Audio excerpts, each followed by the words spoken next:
I thought I could outrun it. I was wrong. Bounce. The gate clanged shut behind me with the finality of a tomb. Crestwood Psychiatric Hospital. 20 years abandoned, 20 years of whispers about what went on inside, and now, my new employer, Night Security. A glamorous title for glorified ghost watcher. I pulled my jacket tighter. October in the Appalachian Mountains was unforgiving, and the chill seeped into my bones despite the wool. My breath puffed out in white clouds as I walked toward the main building, a gothic monstrosity that clawed at the sky. They hired me because of my resume. Former collegiate track star, marathon runner. I could outrun anything, or so I thought. Life has a way of stripping you of your arrogance. A car accident 2 years ago took my best friend Mark. I was behind the wheel. They said it wasn't my fault, black ice, unavoidable. But I still see his face every time I close my eyes. I still feel the weight of the car as it spun out of control. This job was supposed to be easy, quiet, a chance to just exist without the constant reminder of what I lost. The main entrance was boarded up, but there was a side door around back, reinforced steel with a keypad. Johnson, the day guard, a man built like a refrigerator, waited for me, his face etched with fatigue. "You're Thorne, right?" he grunted, barely making eye contact. "Keypad's 4792. Don't forget it. And look, this place." He trailed off, chewing on his lip. "It's just the wind playing tricks. Ignore it, and it'll ignore you." He didn't elaborate, just shoved a flashlight and a walkie-talkie into my hands and disappeared into the night. Inside, the air was thick with the smell of mildew and decay. Moonlight filtered through grimy windows, painting long, skeletal shadows on the peeling walls. Dust motes danced in the beams like restless spirits. The silence was oppressive, broken only by the occasional creak of the building settling. I made my rounds, flashlight beam cutting through the darkness. Empty patient rooms, lined with rusted bed frames and stained mattresses. The remnants of lives lived and lost, trapped within these walls. A children's ward, with faded murals of cartoon animals and tiny, overturned chairs. My stomach churned. Johnson was right. It was just the wind. Or was it? By midnight, the whispers started, faint, indistinct murmurs that seemed to emanate from the walls themselves. I told myself it was the old pipes, the settling of the building, anything but what my gut was screaming at me. Then I saw it. A flicker. A distortion in the air, like heat rising off asphalt on a summer day. It was in the hallway at the far end of the west wing, a shadow that seemed to bounce, in and out of existence. Too fast to focus on, gone before I could even process what I was seeing. I froze, my heart hammering against my ribs. My breath caught in my throat. I gripped the flashlight tighter, my knuckles white. "Hello," I called out, my voice barely a whisper. Silence. I told myself it was my imagination. Stress. Lack of sleep. I continued my rounds, but the feeling of unease lingered, a cold hand on the back of my neck. The next night, it was worse. The whispers were louder, more insistent, and the flickering. It was everywhere. In the corners of my eyes, at the edge of the flashlight beam, always just out of reach. I checked every door, every window, nothing, no signs of forced entry. Just the oppressive silence and the growing sense of dread. Then, the screams started. High-pitched, agonizing wails that echoed through the empty halls. They seemed to be coming from the basement. I hesitated. The basement was a labyrinth of tunnels and forgotten rooms. Johnson had warned me to stay away from it. Nothing down there but rats and bad memories, he'd said.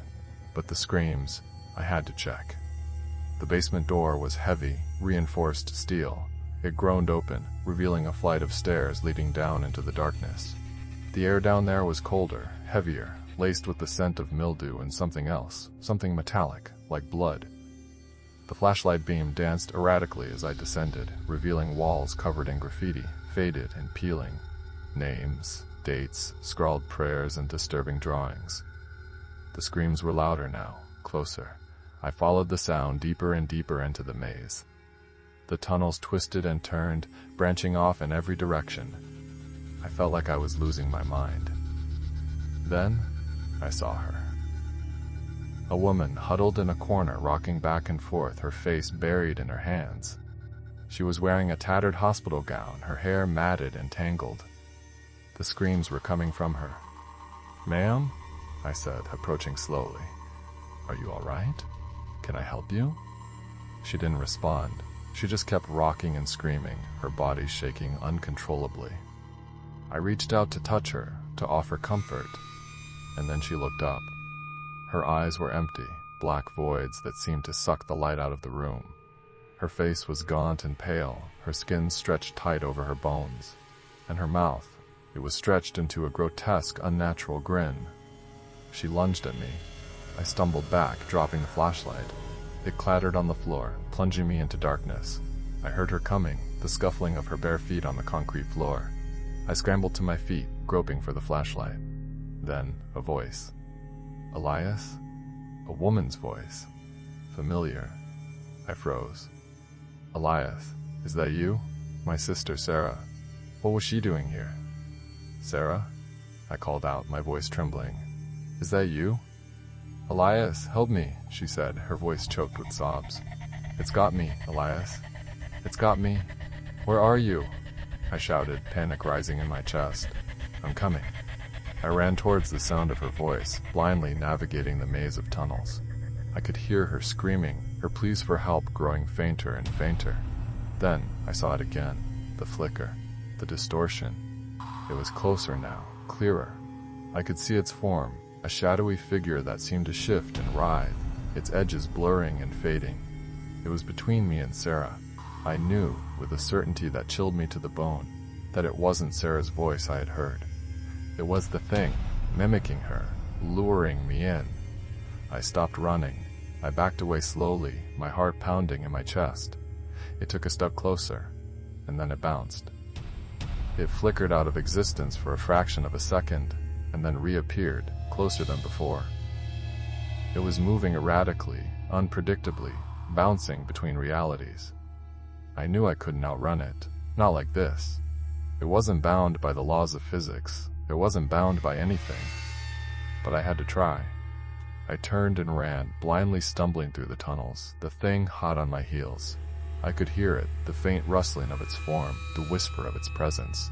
I ran until my lungs burned, until my legs screamed in protest. I ran until I thought I would collapse. I burst out of the basement door, gasping for air. The night air was cold and crisp, a welcome relief from the suffocating darkness below. I didn't stop running. I ran across the courtyard towards the gate. I could hear the thing behind me, its presence growing stronger, its form becoming more defined. I reached the gate, fumbling with the keypad. My fingers trembled as I punched in the code. 4792. The gate swung open.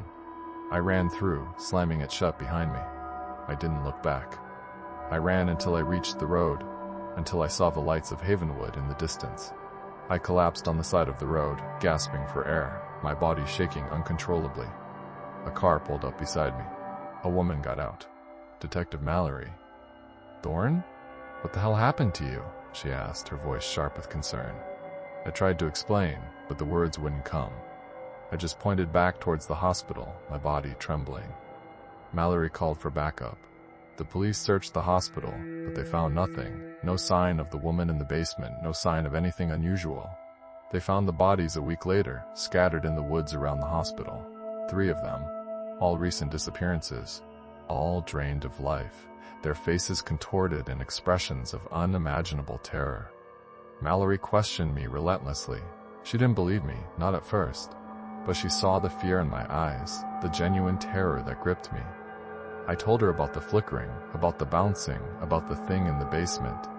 I told her about Old Man Hemlock, a recluse who lived in a shack on the edge of town, a man rumored to know the secrets of Crestwood. Mallory found Hemlock. He was evasive, cryptic. He spoke of ancient evils, of a tear in reality, of a creature that fed on fear and despair. He said it could only be stopped by facing your own demons, by confronting the darkness within yourself. I knew what he meant. Mark. The accident. My guilt. I went back to the hospital, with Mallory by my side. We went back to the basement, armed with Hemlock's cryptic advice and a desperate hope. The thing was waiting for us. It attacked. bouncing between realities, its form shifting and changing, its presence overwhelming.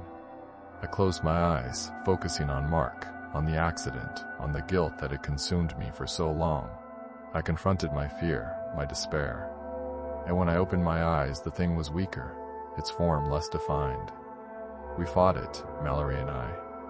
We used Hemlock's rituals, drawing circles of salt, chanting ancient words. It was a desperate battle, a fight for our lives. Finally, we managed to trap it, to contain it within a circle of salt. It screamed, a sound that tore through the air, a sound of pure, unadulterated evil. And then it was gone. We left Crestwood Hospital that night, leaving the salt circle intact.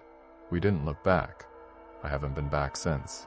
Mallory says the disappearances have stopped. The town is slowly starting to heal. I'm trying to heal too. I moved back in with Sarah. I got a new job, a normal job, but I still see it. The flicker, the distortion.